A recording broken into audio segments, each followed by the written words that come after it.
बात है। कोनो मर्द कहे अपने नई नवेली दुल्हन के कैसे आइलू हक के मैरिज डोलता कमर डैमेज आ देख के तो हर ब्यूटी हमर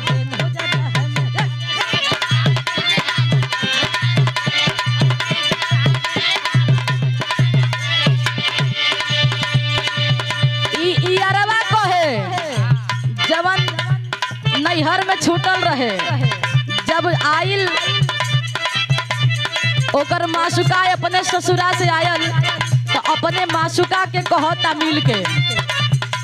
आइलू हक के मैरिज डोलता कमर डैमेज आ देख के तो हर ब्यूटी हमर ब्रेन हो जाता है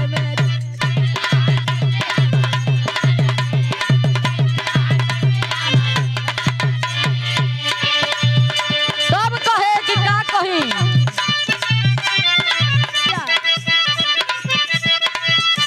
क्या बात है तू हक के मैरिज डोलता कमर डैमेज आ देख के तो हर ब्यूटी हमर ब्रेन हो जाता है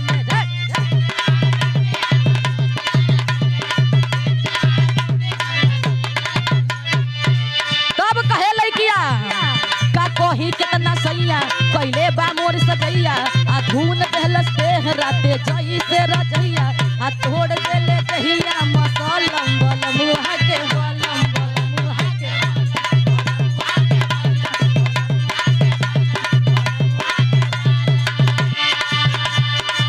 क्या बात है रउआ के कुछ आइलू हक के मेरे डोलता कमर डैमेज आ देख के तो हर ब्यूटी हमर ब्रेन हो जाता है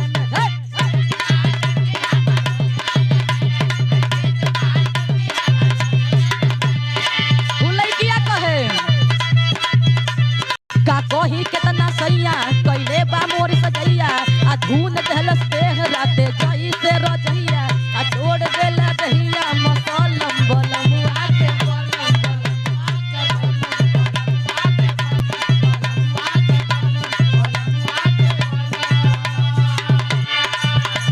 तू कुछ इशारा करत हुआ आवा तोरो हो जाओ इहो फरमाइश है गीत बिया कोनो दुल्ही अपना दुल्हा से कहतिया कैसे भले शादी कह के लैला टच नहीं करे दे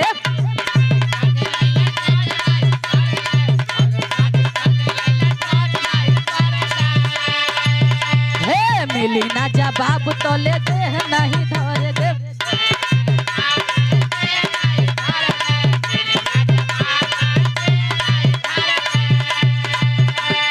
भले शादी कह के लैला टच नहीं करे दे मिली ना जवाब तले दे नहीं धरे दे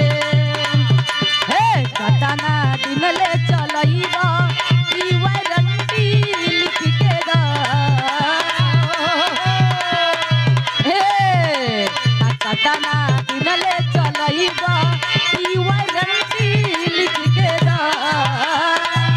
तब कहे कमर नहीं करबो ई गारंटी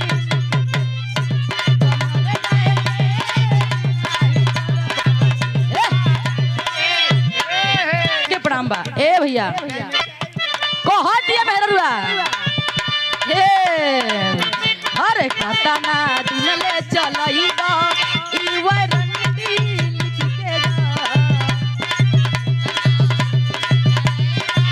क्या बात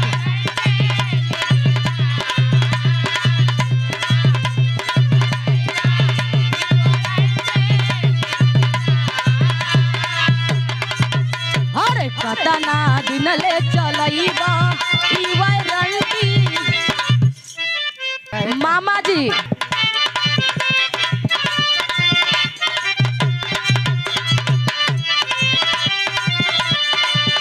हर कतना दिन ले चलईबा ई वारंटी लिख के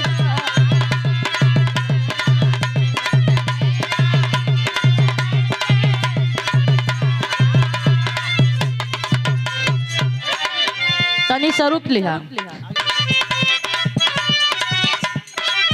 क्या बात है हे हरे कतना दिन ले चलईबा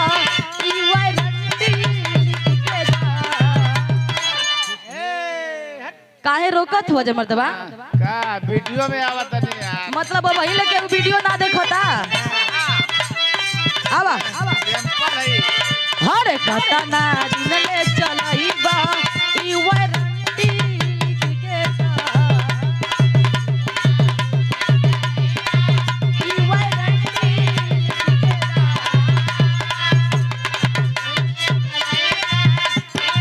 क्या बात है हरे कतना दिन ले चलई बा ई वारंटी लिख